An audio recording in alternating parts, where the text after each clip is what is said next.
വി.ടി. ബൽറാമിനെതിരെ തൃത്താലയിലെ youth Congress KSU നേതാക്കൾ രംഗത്ത്. പണവും ഗ്രൂപ്പും അടിസ്ഥാനമാക്കി സീറ്റുകൾ അനുവദിച്ചു നൽകി എന്നാണ് ആരോപണം. യൂത്ത് കോൺഗ്രസ് സംസ്ഥാന ജനറൽ സെക്രട്ടറി OK ഫാറൂഖിന് സീറ്റ് നിഷേധിച്ചതിനാണ് പ്രതിഷേധം. KSU പാലക്കാട് ജില്ലാ vice president CA Ramshad, Thrithala block secretary Aslam Pookkarath എന്നിവർ സ്വതന്ത്ര സ്ഥാനാർത്ഥികളായി മത്സരിക്കും. പാലക്കാട് നഗരസഭയിലെ കൌൺസിലർ മൻസൂർ മണലാഞ്ചേരിയും സീറ്റ് ലഭിക്കാത്തതിൽ പ്രതിഷേധവുമായി രംഗത്തെത്തിയിട്ടുണ്ട്.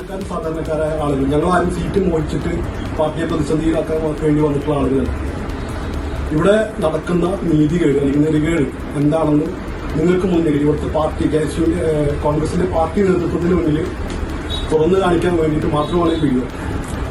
എനിക്ക് മുന്നിലിരിക്കുന്ന ഈ സാധനം ഇത് ഒരു ലോണിന്റെ ബുക്കാണ്.